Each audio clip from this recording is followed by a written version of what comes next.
Welcome to Amish Shakil 5858 War and Love Reports. I am Amir Goodman. Breaking news: a storm with heavy rain and high winds struck some villages of Switzerland, damaging properties and houses. A lot of people have been evacuated from that place, but right now that storm has been stopped. Same way as in Greece. The fires in Rhode Island are still continuing. They are raging. People are taking necessary precautions.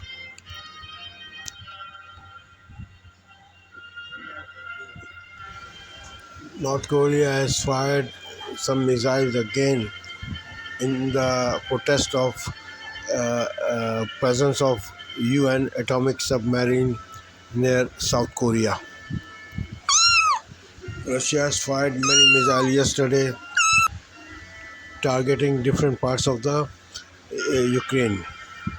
Ukraine also fired two drones on Moscow, and Moscow claimed that it had shot down both drones, but there is one fatality is reported by Russian authorities and damage to many buildings. An imminent strike was called off by UPS workers after a Teamster union and UPS management have agreed a 5-year agreement in which the price, the payments, and the salaries and the air conditioning in the buses, all those demands will be met. Weather reports suggest that the rain and heat will continue to disturb the lives of people around the globe. According to a report by anchor person John Vaughan of PBS NewsHour, the weather will affect millions of lives. Let's hear what he has to say. This is a courtesy of PBS News Weekend. Let's hear the John Vaughan. The heat dome that's been over the southwestern United States is beginning to drift to the east. That will bring triple-digit temperatures to the plains and Midwest by midweek.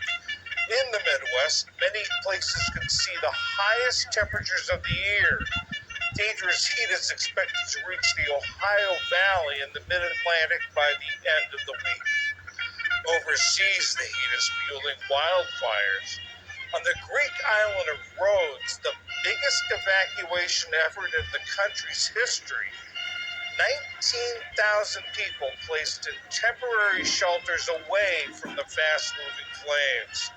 In India, Pakistan, and Afghanistan, heavy monsoon rains caused flash floods.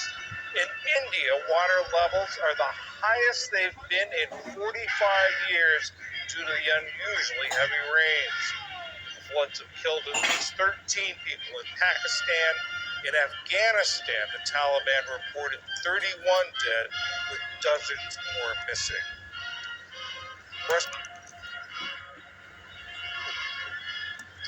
With no end in sight to the extreme heat gripping much of the nation, the sizzling temperatures can quickly become hazardous and, in some cases, deadly. Ali Rogan reports on how emergency rooms are dealing with the influx of patients with heat-related issues. Sweltering temperatures continue to scorch parts of the U.S., with millions under heat alerts coast to coast.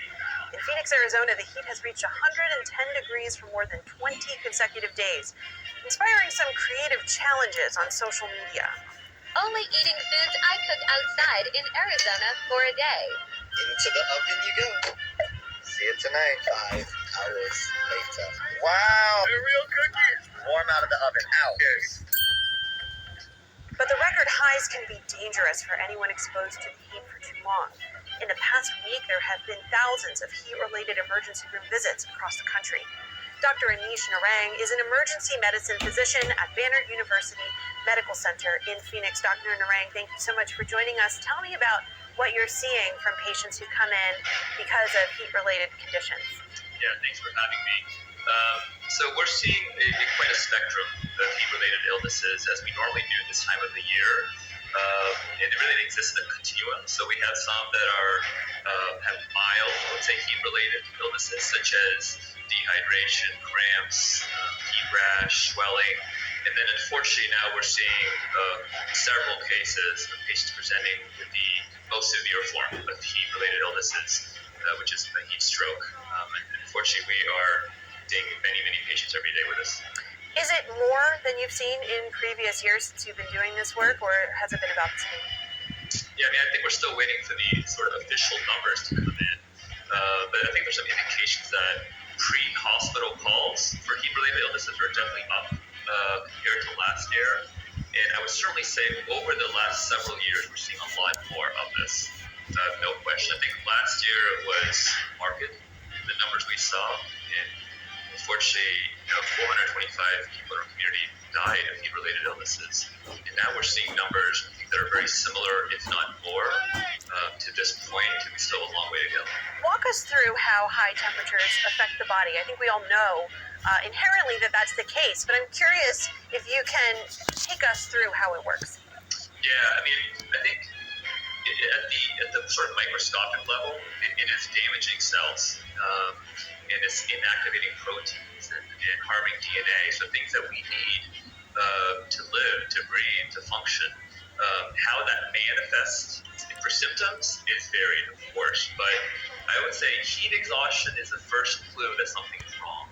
With heat exhaustion, you start to feel lightheaded, dizzy, you have headaches, you may be vomiting, you may feel like you're going to pass out. And if you don't get into a cool environment quickly, get undressed, cool down as fast as you can, then you're really at risk of developing heat stroke. And really what's happening here is our body's ability to thermoregulate is impaired. We are no longer able to do that when you reach temperatures that high. And certainly there's a lot of factors into that, your ability to sweat, dilating your blood vessels, all those things can help promote heat loss. Now you can't do that. You get to such high temperatures and you can't get help right away. And then heat stroke is the most severe form, unfortunately, of heat-related illness. By that time, patients are confused. They may not be able to talk to you. They may have seizures. So that is what we're seeing, unfortunately, right now, every day. On the box office, Barbie is performing strongly, making millions and millions of dollars in its first opening. On the weekend, it raked about $170 million. Due to some parts of the movie, some countries are thinking to putting ban on it because those parts are not according to their cultures and customs, and they leave a wrong impression on children's mind. Barbie was a doll which was first created in 1959. Heat wave, besides in America, causing too much problems in southern Europe. Heat wave is fueling wildfire in Greece. Yesterday, 19,000 people were evacuated from the island of Rhodes. These people fled by planes and boats, and it is the largest evacuation in the Greece history. According to Associated Press, Spain's ultra-conservative Popular Party have a majority in the polls, but cannot form the government without the help of the other parties. Israeli Knesset has passed first part of the bill yesterday, which will cut the power of Supreme Court in many election process. Power of Supreme Court will be clipped in many other aspects also. Strong protests by political opposition is going on in all over Israel. They are blocking the street, they're marching on the bazaars, and they're marching on the government departments' buildings where they are staging sit-in in front of those buildings. They try to stop the working of administration. They are also gathered in front of Knesset, but police is using heavy force to control these protesters. They are using water cannons and tear gas to control these protests.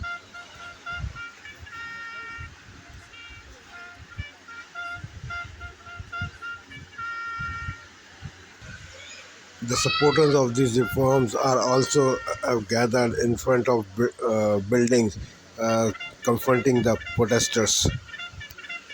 So far, both groups are peaceful, but anything can happen in both two groups. A fight or something like that, or something which ignite the fight.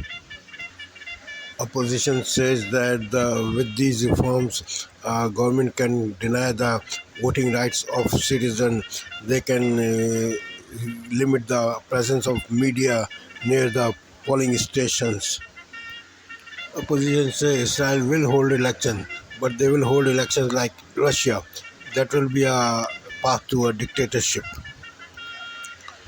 Supporters of the bill says that the Supreme Court has too much power. They interfere in the matters of government, whereas the government is elected by the people, for the people. Thus they should have more power. They should rein in the Supreme Court to not take any the controversial actions or decisions. Supporters of this bill, who are in majority in Knesset, says that this bill will strengthen the democracy in Israel and it will reimbalance the government. The supporter says, who has the power to run the government, the Supreme Court or the elected member of parliament, which are elected by the public? Of course, these parliaments have more power because they are elected by the millions of people, and Supreme Court is a bunch of few guys who can make decision about the government. That is wrong. This protest started about 7 months ago, and it is led by a former minister, Abu Barak, who supporters of the bill says that want to overthrow the Mr. Netanyahu's government. Barak has only personal agenda, political agenda. He has no care for the people of Israel or about the Israel future. Protesters are engaging in civil disobedience activities which are encouraged by this Mr. Barak. According to one protester, Supreme Court still has the power to strike down any law which it deems is detrimental to the public or for the government. These legal reforms will change the character of the Supreme Court. Right now, Supreme Court can take the action against any government policy and it can change that government policy. But after reform, Supreme Court cannot do anything if some elected parliament takes some action regarding any matter. That will be under the purview of the parliament or the Knesset. Mr. Netanyahu was in the Knesset yesterday despite the medical condition in which he had a pacemaker just 2 days ago. The opposition says that they will boycott the session of Knesset and they will do their all their power to try to stop this law from passing. According to recent survey, 82% of Israelis support the judicial reform which have been placed by the coalition of Mr. Netanyahu government. Only 12% are against those reforms. So 82% of common public support this legislation.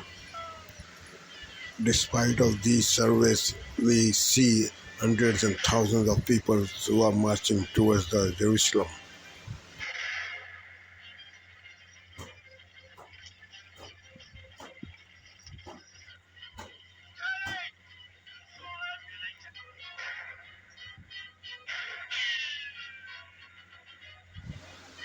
Strong storm has battered the northern Italy.